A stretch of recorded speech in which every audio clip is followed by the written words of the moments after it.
We're going to be shooting into a video today on the topic of endless motivation from a context of realizing that there's these different negative energies that are shooting their payloads into you and depleting you.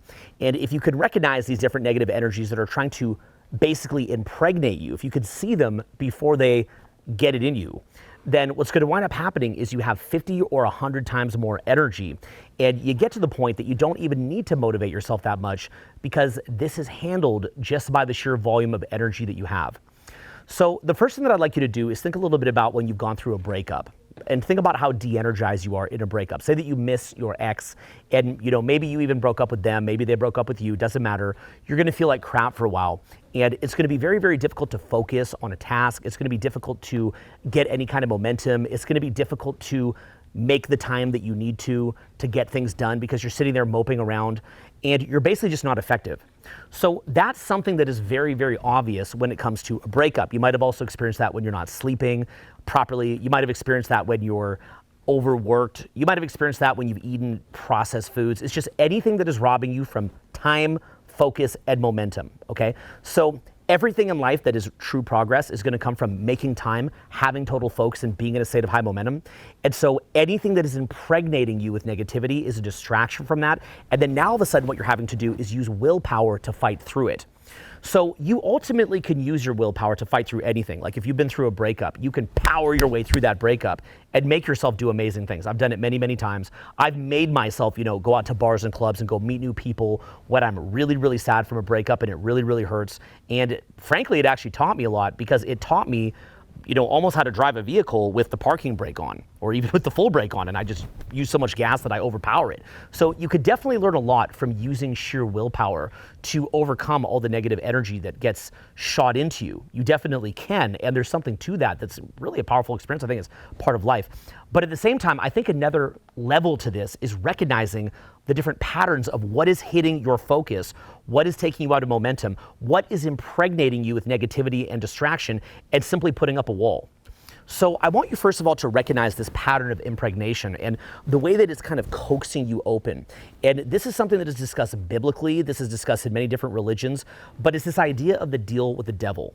So something like heroin, for example, it's this huge deal with the devil because it feels 1,000,000 out of 10 good on the front end, but 1,000,000 out of 10 bad on the back end. And so heroin, if we actually look at it, why is it so potent? We're going to break down why heroin is so potent and so destructive and addictive, but then we're going to look at this within the context of many other things. So heroin on the front end, it's going to, I've never done it. I don't recommend you ever do it. It could kill you. But the idea of it for people who get addicted is that it makes you feel like you literally went to heaven the first time that you do it.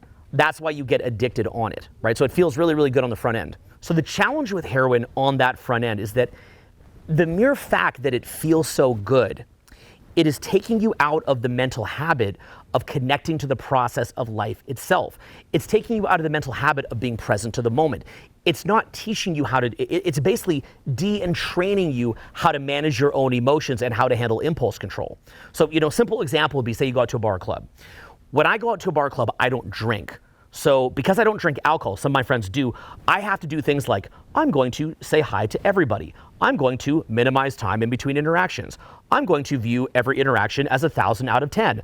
I am going to find something funny about every interaction. I am going to take a lesson out of any interaction. I am going to build momentum off every interaction. Like, these are little mental habits that I have because I don't drink.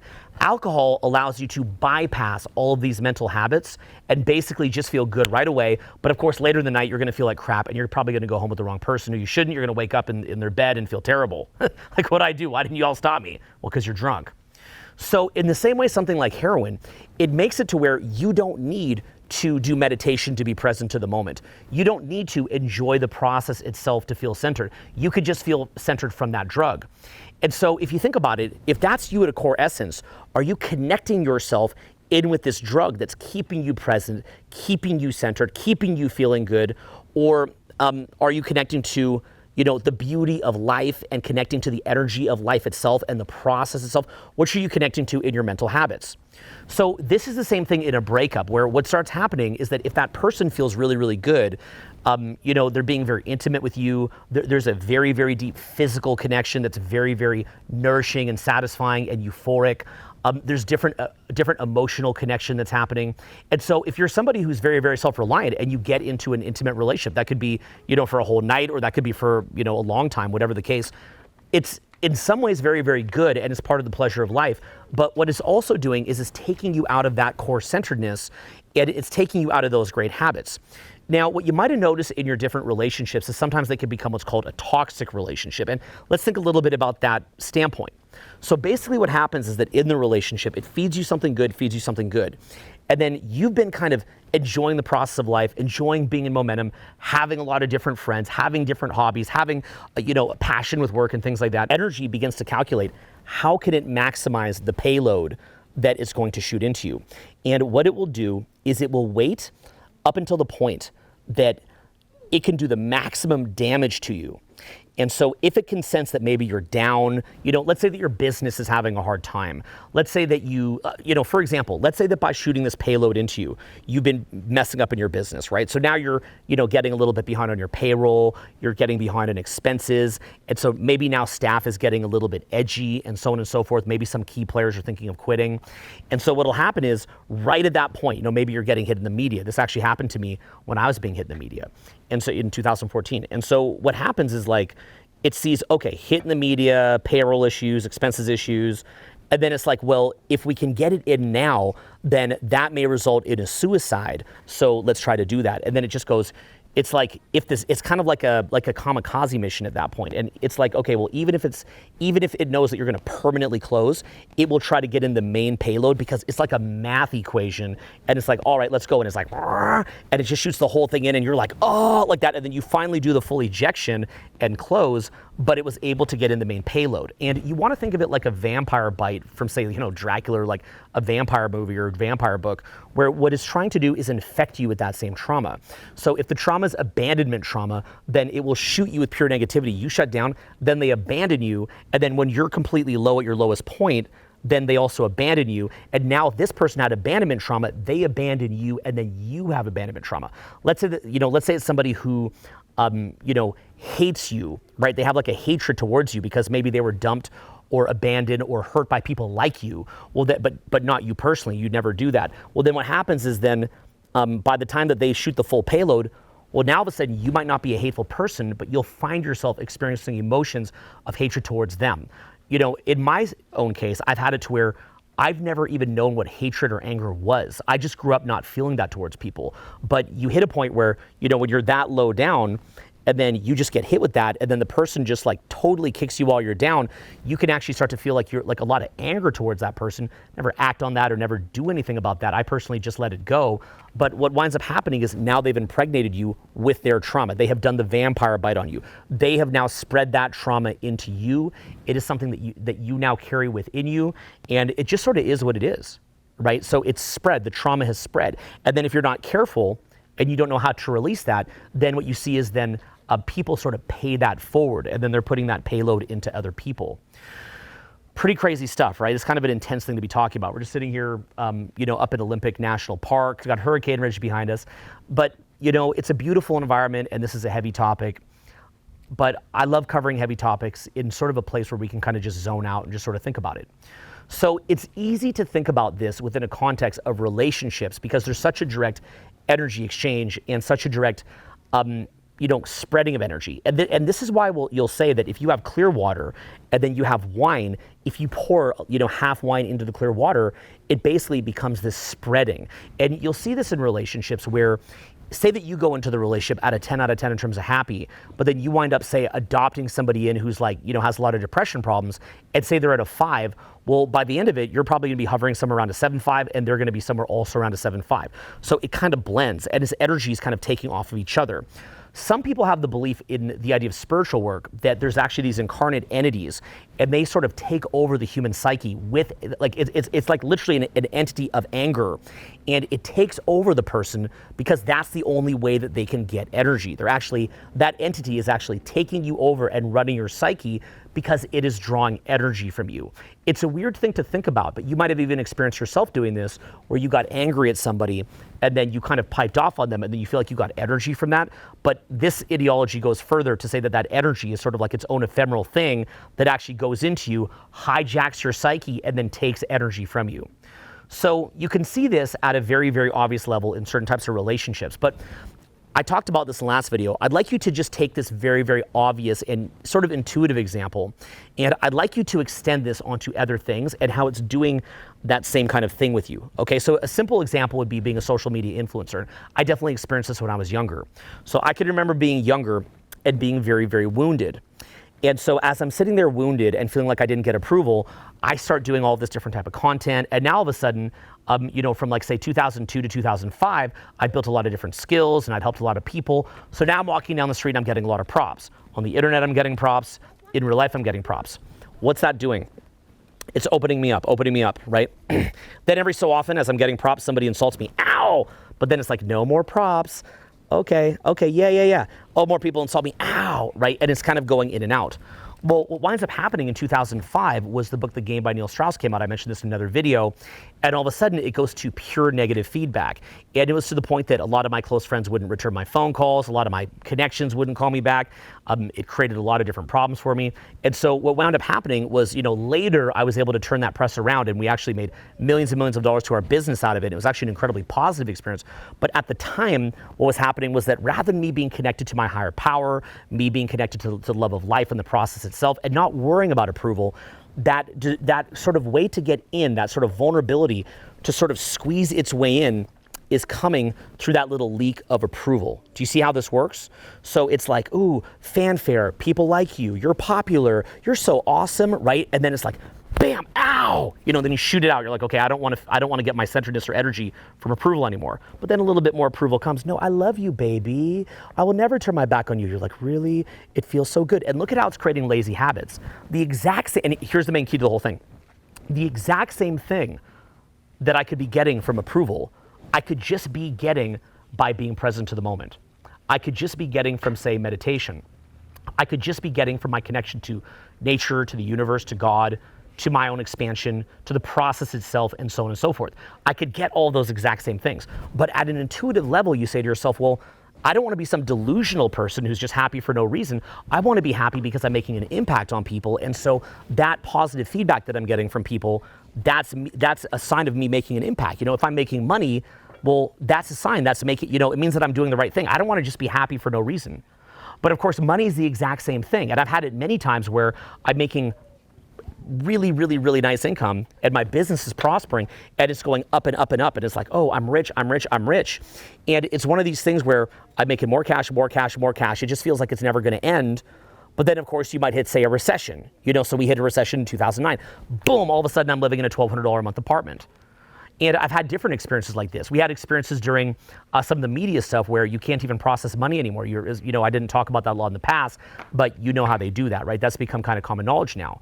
And so, we're going and doing multi-million-dollar launches, but we can't get at it and they're freezing it because of what's being done to us. And so all of a sudden, everything is now caving in. And so now I'm going back to impoverishment.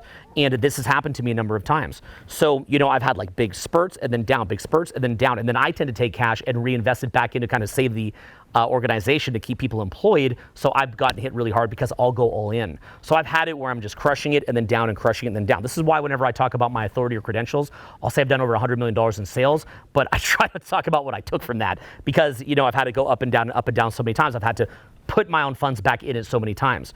So basically what's happening is, again, money coaxes you open, and then boom. So what are some ideas on top of this to understand how this is robbing your energy? Well, one of them to understand is that if you look in the Bible, the idea of Jesus being crucified on the cross and then having forgiveness, that is the idea, and you could think of it as a metaphor, as literal. That's really up to you because I don't want you to get hung up on it. I just want you to take the story. But what that's representing to me is the idea of absorbing the maximum amount of negative energy, being crucified, and then still having forgiveness. And what this is really doing, in a way of thinking about it, is that it is diffusing the world from this negative energy. Because see, what happens is that if you get impregnated with that negative energy and then you run around impregnating other people with it, then what winds up happening is now you're feeding that cycle. So you feel like you're winning against them, But what's actually happening is that you're making somebody into the other, and then you're fighting back against them. And what that's doing is it is denying your infinite nature. So in other words, if you knew that you had an infinite nature, these violations to you wouldn't mean the same thing, right? A breakup wouldn't mean the same thing. Being crap talk in the media or a book wouldn't mean the same thing. Having ups and downs financially wouldn't mean the same thing, because you know that you're going to live forever. You know that you're going to have prosperity. Things are going to go down. It wouldn't really matter. So the more that you identify with the physical body, the more that you get pulled into these ups and downs, right? And so it's like, boom, ow. And then it's like this cross impregnation cycle where people are just shooting negative energy at each other. Truly, you don't need to look any further than the community that I've come from and see what's happened to it largely after I've sort of pulled out, as you could say. And you see a lot of the players in it playing this game with each other. And it's literally a sick game that you'll see. And they themselves are unaware of what it is that they're doing. And the funny thing is that because of what I'm saying here is an abstraction, they're not able to see it because they're so deep in it, they can't see what they're doing. They think they're seeing it from a certain paradigm where they're being powerful and, they're winning the debate and winning the argument. Then they take a hit, they're pretending they don't care, but they probably do. Then they fight back. And it's like this cross impregnation of trauma thing, making none of them happy. The main thing that I did over the years was that even though everybody did this, I just pulled myself out of it and I just focused on helping people. That's just like kind of the tack that I took, and unfortunately some people would see me not engaging in that and be like, well, why doesn't he say his side of it, right? But the higher income people and the people that tend to be buyers, they are the kind of people who get that you can't make money like that. They understand the hidden language of a non-response. People, unfortunately, at a lower level don't know the hidden language of a non-response. And so, you wind up getting this weird thing where if you actually do it the way that I'm telling you, you wind up with the rich guys, you wind up with the buyers. A huge amount of my clients run multi-billion-dollar companies, $100 million companies, and that's sort of who I deal with because they understand that language of just focusing on what matters. They get it, what that means. Somebody at a lower level who's in that world doesn't understand what that means. They get hooked in it and they're sort of trapped in it. Not even realizing, by the way, that they're being used as food and energetic fuel for people at a very low paradigm and in a very, very low state. But they're not even realizing that. And then they create this weird codependent relationship on each other of all this cross impregnation. So it's just kind of this thing that happens. Now, going from that same standpoint, the other thing that has to be understood is your mission is to simply absorb this stuff, okay? When it comes that you absorb it and allow it to be there, but to use it as fuel to identify with that infinite self. And what happens is that as you further identify with your true nature, the nature just beyond the body, then what winds up happening is you wind up getting overwhelmed with energy. You wind up having so much energy that you don't know what to do with it all. You're not going to be one of these people who's just satisfied and just says that I'm in an apathetic state. That satisfaction is when you're identified with the body and the ego and you just get what you want and you're not motivated. When you are identified with the soul and even bad things happen, that further actually helps you to identify with the soul because it winds up getting you to go and just eject all these attachments and attach into true flow and into the energy of life itself.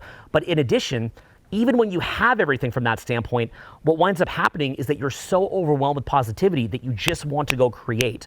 It's in the same way that the energy of life is just always creating, it's making entire galaxies. When you tap into that, you will feel that energy of life moving through you and it will become irresistible. Like the more that I do this, and I'm certainly not perfect by any means, but the more that I do this, the more that I'm just coming off of this epic Seattle event that I just ran and I'm shooting up into the mountains. I'm kind of like in a chill state now because I'm just coming off this event and relaxing a little bit. I'm talking about, some dark stuff here. It's a bit somber, but I just want to keep creating. It's like this unstoppable urge to create. What happens is that you're tapping into that energy of creation at such a high level that your mind is just having all these different thoughts that are going through it, a ton of lateral thinking, a ton of creativity. You're looking at some of the hardest problems in the world and wanting to solve them. And it's not something that you're motivating yourself to do. It is something that you are compelled to do by the energy that you're connected to. So even though you already feel complete, and even though you feel like you have what you need, and you're not comparing yourself to other people very much, it puts you into that state. And other people that are in that state will also recognize it, and then you wind up creating allies with other people that are in that state, and then they wind up helping you. And so what winds up happening is some of the most creative and really just remarkably talented people in the world, they start reaching out to you and they start wanting to collaborate with you and helping you doing what you're doing. And it's really just this huge upward spiral. You don't need to self-motivate because you're just tapped in. Doesn't mean you can't have a tired day or day to relax. Your body is a physical temple, but the body starts giving you sort of like indicator lights of what it needs. It's not overwhelming you and running you at a psychological level. Because unfortunately what happens is that when you run through ego or your physical intelligence, right, because you have mind, body, soul, and mind being ego, body being the physical intelligence, and the soul being who you really are, what winds up happening is when you're being run through your body or being run through your ego, there's all these different weird little factors like, well, what if you're too satisfied and then you get complacent, or you get what you want and then now your ego's getting what it wants, but then someone smacks you down and you feel bad because you're getting impregnated. Like, do you see what's going on here? You can see why people say put God first. You see what winds up happening to people. Inevitably, a lot of life is just all these different things coming at you, basically just teach you this lesson over and over and over, that you've got to put God first. It's this kind of crazy lesson in life. And once you see the larger code to it, you'll keep coming back to this over and over and over. It doesn't mean that you're identified with a specific religion. That's up to you. I'm just making the point that you'll see that, being just connected to your ego, it has a limit to it. Being just connected to the body beyond certain indicator lights has a limit to it, and you'll start to see what life is really all about, which is giving, contribution, also receiving, but having this beautiful energetic flow of back and forth where you're receiving and then transmuting that energy into more and then giving more energy out. Then they're getting more energy, putting it back to you. You're transmuting it more and then setting it out. So again, once you're in that mode, somebody can try to impregnate you that negativity and you can actually let it out, not just spread it, and now you're adding positive energy into the world. So going from there, and I think this is probably the most important part, is the pragmatic and practical part of the video, which is where are these little areas where this sort of cycle can get inside of you and impregnate you? And what I would say is it's a combination of approval, control, safety, not knowing what's going to happen, self-attack, and anything where it's just anything that kind of puts you in your head, any kind of generalized attachment or a need for the world to be in a certain way. Okay, so for example, you're getting approval, yes, bang, ow. But no, I love you, baby, approval, yes, bang, ow, right? Further, and by the way, further poisoning you, further de-energizing you every single time, which then is weakening your defenses until it can just poison you with negative approval, boom, and then you get shut down. Okay, you see what's happening there? The next one being control. Ooh, I fly private planes, I have all this money, da-da-da. Oh, yes, but wait, you lose control, ow. Goes back in, then you lose it, ow. You see what's happening here? It's going back and forth. So approval, control. Another one is safety, right? That feeling of safety. And inevitably what winds up happening is that when you get stuck up in the mode of safety, then it feels good for a while, but then it shuts you down. Another one is wondering what's going to happen, right? So it's like, I think I know what's going to happen. Predictability, right? And you're thinking that you know what's going to happen, but you ultimately don't. But ironically, the more that you think about what's going to happen, you're trapped in your head and you're not as focused to prevent bad things. Another one is self-attack. You're just continually attacking yourself. Another one is any kind of attachment to the world looking a certain way, any kind of attachment to a certain type of emotion or whatever, right? And these are all things that are just, again, they're tickling you, opening you, satisfying you, and then boom, and it's just doing this again and again and again. And so you want to be thinking like, this is your protection shield. And the more that you're just taking in good energy and you're sourcing good energy from source and not from these little holes in the wall of approval, control, safety, self-attack, because self-attack actually could be a way to create an identity. It's basically like I'm a victim, which then you get to be more of a victim, and so on and so forth. But whatever the case, trying to get dopamine, trying to get flow, trying to get centeredness, trying to get fulfillment, trying to find happiness, trying to know who you are, trying to form identity from it. Anything that you do that's feeding you, other than just from that natural flow state, at some point what goes up must come down, and it's going to smack you. And this is why you'll see, and it's among many other reasons too, but a major reason why you'll see people as they get older, they just look really, really beat into the ground. They look very, very disconnected from flow. There's a certain, you become like your parents. A lot of older people are kind of shut down and grumpy. A lot of that, of course, it could be from mild level Alzheimer's. It could be things from the improper food intake, ongoing alcohol and drug intake. But a lot of it is just this ongoing trauma that they've been impregnated with for years and years and years. And by the time they get older, their energy is just very, very dense. They're closed off to life. They're very disconnected. They're not tapped in. And you'll see this again and again and again. So you want to be thinking, don't be connecting to that in the first place. Keep connecting to source energy. What that means is that you are tapped in and just loving the process of creation itself. You enjoy creating. You can feel that energy that comes from giving. You can feel that peace that comes from not running through ego, but from being the witness in consciousness, like they would call that in Eastern philosophy. You can see the peace and the presence that comes from that. And what you do is you sort of connect to that and you release this need for total control. And as you do that, basically what happens is that you're learning to use the sail rather than frantically using the oars. Okay, so you're learning to throw the sail up and then you're just using the rudder. Now, this is an entirely new set of muscles. So one set of muscles that you've been used to is called the control muscles. Controlling for approval, controlling for safety, all that kind of stuff. And this is what you've been in for many, many years. But this is actually what's shutting you down. And then now, because you're shut down, you have to self-motivate, right? And always trying to fire yourself up and be motivated. Instead, what you're doing is you're learning to let go, but you're letting the energy move through you. And you're going to build this as a muscle over time. So at first, experience that I had would be maybe I'm out at a bar or club and I just let go and I get into flow state and I wind up being the most popular person in that club. And I'm like kind of getting a little hot and heavy with like half the people there, and I'm running off with the most incredible person in that club, and I'm doing it effortlessly. And I can remember being in my early 20s and having these experiences and being so addicted to them that I wanted to replay them again and again and again. Or likewise, I would go do public speaking and I would be trying to control it, but then I would just let go and it would, and suddenly my voice would open up. Like I didn't have to yell anymore. My voice just opened up. There was a higher fidelity coming through me. My jokes were on point. I was coming up with all these outside the box ideas and concepts and basically creating an entire industry along with other founders of that industry, but creating all these incredible innovative ideas, and they're just coming to me effortlessly. It's not something I'm having to force myself to do. I'm waking up every day excited. But that was me learning to let go. But the challenge is when you first learn to let go, it's a little bit like if you've been in a boat and you're kind of paddling. And then all of a sudden you're like, wait a minute, there's a sail thing here. I'm gonna let go, but you don't really know how to use the rudder yet. So you shoot up the sail, but then the boat just starts kind of spinning in all these weird circles. It's not working. Instead, what you want to be doing here is you sort of let that happen, and maybe you pull a little bit too far to the left, maybe you pull a bit too far to the right, but over time, you learn to stay in that state of release, and you learn to control it in this very, very chill way that's not burning energy. Well, let's look at what this amounts to now.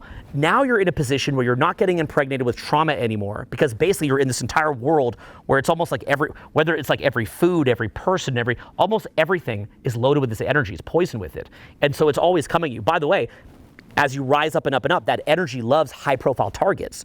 It loves high leverage points. So you'll see, this is why they say power corrupts, because the more powerful that you get, the more that you rise up, the more that energy is going to target you. And if you don't understand this, it's going to really, really impregnate you to the point that now a person in power is corrupt and starts doing major, major damage. You'll see this like everywhere, okay? It's like a universal human condition. So what winds up happening is instead of trying to rise up, self-motivating, then you rise up, then more and more of this gets in you, then you get more and more weird and negative, then you start losing discernment, then your will starts getting hijacked. Now you're even less able to access a transcendent state of flow independently, and you're needing all these other little ducks in a row in order to be able to access that. You see what's happening here? So it's incredibly messed up what happens. I know all this because I've helped so many people become millionaires. I've helped so many people get very, very good socially. So I've seen what it does to them. And the vast, probably about 90% of them just become very, very weird, very, very negative, very, very contracted. And then when you tell them what's happening, they can't hear it anymore because there's a parasitic entity in the brain that's running off of this kind of flywheel, basically like the tail wagging the dog. Okay, the parasite in the mind is running them. They don't even see it. So then if you try to explain to them, they get angry at you. So there's literally nothing that you could do. All that you could do is let them hit rock bottom. They need to actually hit that pain point where they eject this, and then they kind of reawaken. You see that? You see what's going on here? Because when the ultimate payload goes in them, and it's like, oh, like that, and they're just like, I can't take it anymore. And then they wake back up. And I've watched several people actually have reawakenings like this. Darth Vader at the end of Star Wars was like that. Just so much pain that he reawakens. That's an analogy for that. I'm not sure how George Lucas knew that, or if he maybe got that lesson from someone else or what, but that's generally what happens. So unfortunately, when somebody's going down that track, you kind of just have to let them hit rock bottom with it eventually, because the millions of dollars or a lot of physical intimacy or social success or fame is actually a drug itself, and they're actually addicted to that drug in the same way that someone is to cocaine or heroin. It's functioning in the same way. It's burning down their time. It is getting it to where they're disconnected from their higher power.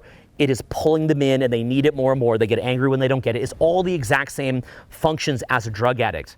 So it's giving them energy, then taking it. It's up, it's down. They're angry a lot. Then they get what they want. They're happy. Then they're angry. Then they make all these excuses like, well, I don't want to be happy for no reason because that's delusional. Look at that apathetic person who's happy for no reason. I don't want to be like them. Let's go to Venice Beach in LA or San Francisco and find the weirdest woo-woo person that I can who hasn't made millions of dollars and is flat broke. And let's use them as the example of what I don't want to be, but not realize that there's people at a higher paradigm than I am. And then even if I see that person in a higher paradigm than I am, let's artificially cut them down, find ways to think that I'm better by rearranging the whole checkers board in my favor to keep my dopamine going. And it's this total loss of discernment. Their will's been hijacked. They no longer have access to flow independently, and their soul just gets snuffed out. At a core essence level, they're being snuffed out. There's nothing there that's truly proactive that would continue on after they die. So to break out of this, like I said, you've got to recognize what kind of energy is coming at you. And you want to think of it almost like an ozone layer. Before you let any energy in, you chill for a minute, right? If you can feel that something is coming into you in some major way, you've got to chill for a minute. You know, I had an ex-girlfriend, and a new client of hers offered her a $100,000 car. And I could see her glee in getting the $100,000 car. And immediately I knew, because I can feel the energy behind it, this guy's going to totally screw you over. I could see it. Problem is, if you say this guy's going to screw you over, what do you look like? You look like you're not being supportive. It can even come across like you're trying to prevent them from rising up so that you can hang on to them. You know, even though it's somebody like myself who knows how to meet people very, very easily, that doesn't make any sense. But I remember seeing that one time, and you could see the fixation happening. And look, obviously, if you get a free $100,000 car, that's exciting. Of course, you're going to be happy. But it's this sort of thing where you're seeing the person not connected to presence anymore. You're seeing them connecting into the physical. And what's going to happen is, again, it's that coaxing, boom, to knock them down. I understood that this was somebody who was using the vehicle as a means for manipulation, as a means to say, oh, you don't want to lose the car, and so on and so forth. And she's about to get taken for a ride. I could see that. But how do I explain that to somebody? How do I tell somebody who's getting rich, hey, stay centered, put God first? You have to have your center first. You have to have your foundation first. How do you even say that to somebody? How do you say to somebody who's brand new and just trying to make an extra couple bucks, put your foundation first, and then they're like, well, I'm about to make $1,000. Like, is this against my foundation? I don't want to do anything at all, right? So these are very, very abstract concepts that make you look a bit weird to express, whether that's to somebody who just got a $100,000 car, or whether that's to somebody who, is brand new and isn't even in any negative state. They're just trying to start to take a little action. So one thing I say is that if you're brand new and you hear about these ideas, just, if someone's giving you the car, maybe you should just take it at that point, and you're better just to learn your lesson, right? I don't want you to just kind of sit in life, paralyzed and using this as an excuse not to do anything. It's almost like if you're overweight and you're like, well, I don't want to get anorexic, right? I don't want to do that to you either. But what I would like to do is address you as an adult, address you as an intelligent person, and I do want to address you as somebody who can understand abstractions. And so what I'm trying to show you here is how you can go through life and kind of recognize what's coming at you. And it's like I said in the Ferris wheel video that I just shot, you want to be moving forward. You don't want to just be on this Ferris wheel going up and down, but in the same place. In this whole impregnating and counter-impregnating cycle, well, that'll be a great media clickbait. Look what he's saying now, impregnate and counter. But in this whole cycle, you've got the media trying to traumatize people. Then the person, is traumatized, is mad at the media. Then they take that energy out on other people. Other people take that energy out on them. And it's anything to put you into that state that you'd feel after a breakup, into that molasses brain, into being unable to focus, unable to clear your time, unable to get in momentum. So everything you want to be doing in life is ultimately, it's intended to be momentum building. And if you can get it to where you let go of all these traumas, you let go of all these ego needs, you view the indications of the body as an indicator light for things that are good for your temple, but you're not identifying with that at a core level. And so now you've cut off that traumatizing cycle. Well, now all of a sudden, all these million things, stupid social media, what you're putting in your body, gossip, trash talk, being in your ego, thinking about things, thinking who violated you, trauma energy, all that heaviness, that stuck energy, all that winds up clearing up. Or at least to a decent extent. It doesn't have to be perfect. And then if you can actually disengage with people who are kind of impregnating you with that, what you'll generally find is that if you're at a 10 and they're at a 5, you'll both be at a 7.5. After the breakup, a year later, you'll see them back at a 5, you're back at a 10. Okay, you'll see that. So now you start cutting off those situations. And you make a commitment to cut off situations or to have boundaries towards anything that is trying to get at your focus, that is trying to take you out of presence, that is trying to take you out of momentum. And instead what you say is, look, I love you, you're all awesome, You're all valid. You're all figuring it out, and I'm figuring it out. I'm not mad at anybody. I'm not trying to say I'm better than anybody. I'm not. Everybody's at a different point in their evolution. When I was at a lower point in my evolution, that doesn't mean I wasn't valid or a worthwhile person. But I am looking to go to the end here. And it's really at its core a commitment to go to the end. It's saying, I don't want to just get stuck here. I want to go to the end. You might have seen the movie The Gray with Liam Neeson. And they're basically trapped in Alaska, I think it was, because a plane crash and wolves are chasing them.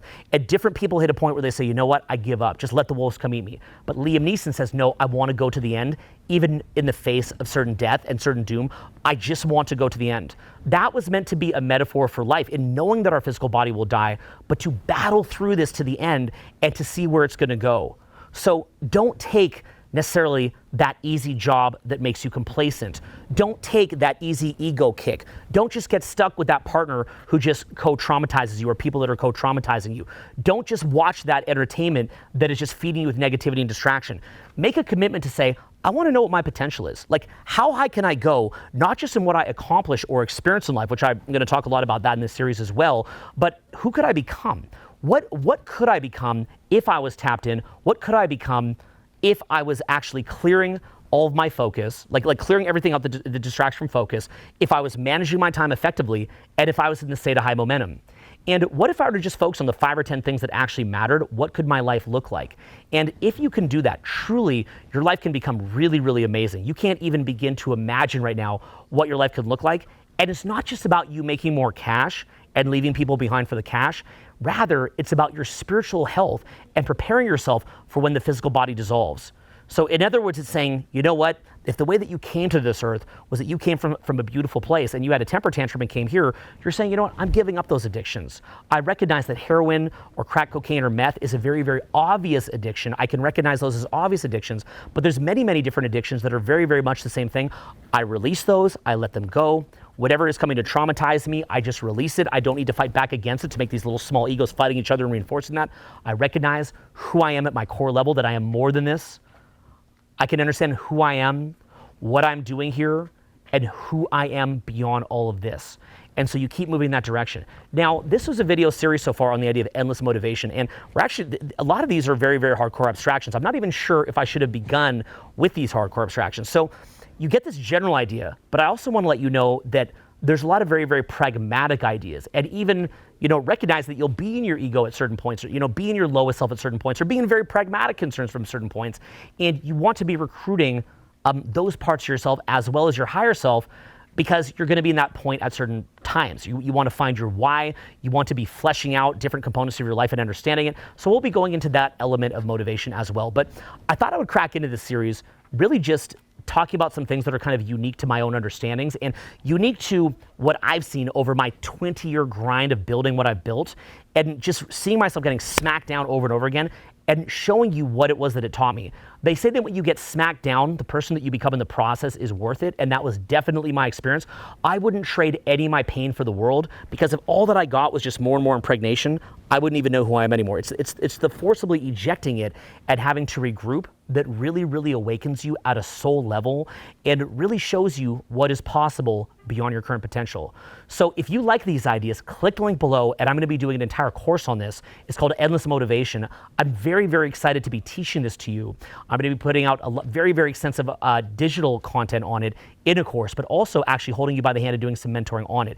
If you'd like to learn about that, I'm looking for a certain type of person in that group, somebody who can add to the group, somebody who wants to achieve a high state of momentum, and frankly, the kind of people where if I invest in you by doing this with you, you'll invest in me back, because you're going to be very, very successful, and we can actually bring more people like this together and create a very, very powerful mastermind. If you don't think that you're there yet, that's fine too, as long as you're committed to going to the end and becoming that kind of person within the group. So Endless Motivation's coming sooner. You might be seeing this even after it's out. Click the link below. You're going to enjoy it, and I'm going to keep shooting more of these videos in preparation for that program coming out and that mentoring coming out, and I'll talk to you soon. Peace. You finished? I did, buddy. How long has it been? Give me a hug.